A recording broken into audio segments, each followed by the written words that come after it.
Hold on, yo.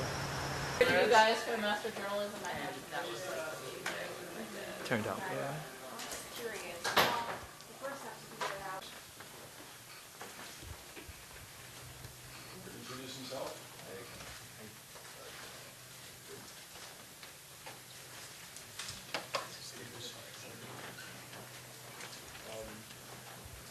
My name is Jamel Kennedy. I'm known basically in Brunswick as a community advocate, and kind of got notoriety after a police shooting in Brunswick. We protested and held a lot of demonstrations, so I didn't come up in the traditional rankings as everybody else. Lifelong resident in New Brunswick. I seen, when New Brunswick was predominantly black.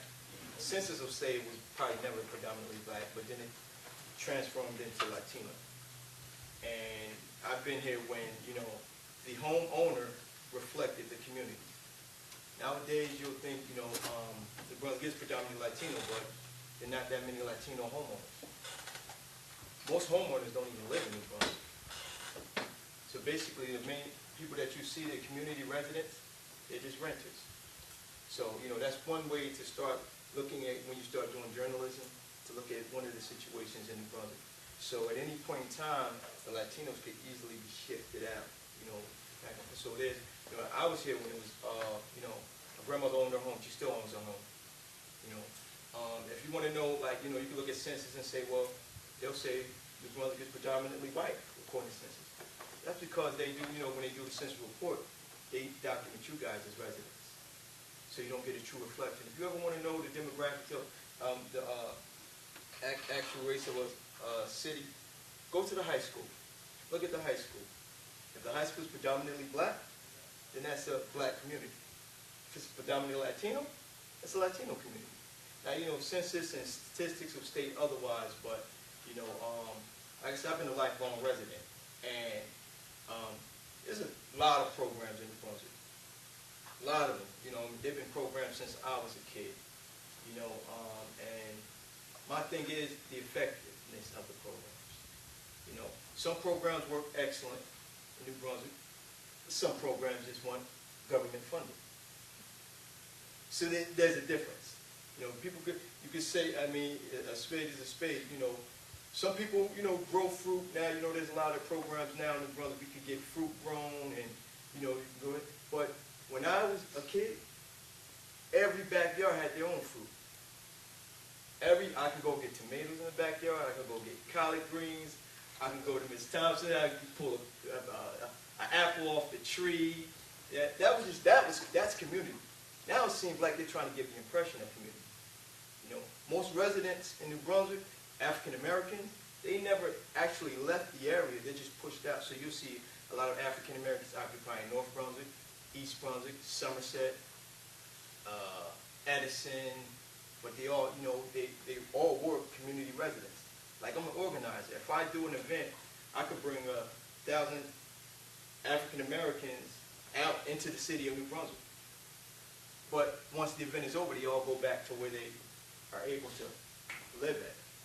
So there's a lot of, when you do journalism, just look deeper into, what you're doing. Don't just be a reporter. Be a journalist. It's a difference between a reporter and a journalist. You have the opportunity, like he mentioned about Remsen Avenue. They'll tell you two words you'll find. They'll tell you to stay away from Remsen Avenue. They'll tell you, don't go nowhere with Remsen Avenue. I spent half my life on Remsen Avenue. If you ever go all the way through Remsen Avenue, you'll see on Seaman Street there's a liquor store. That's where I'm from. So the irony of me being here talking to you, and I'm from the street that they tell you not to go up, So it's always, don't take anything on face value. I tell you, you have a great opportunity because this is not Chicago. This is not Detroit. This is not Los Angeles. This is New Brunswick. Now, I'll tell you, it has all the major politics of a big city, but it's not a big city. So it's quicker for you to find who's who and what's going on. Normally in a big city any major city, New Brunswick has the same politics, but it's small, a lot smaller. So you can get excellent training. You can get super training here, you know, so take advantage of it.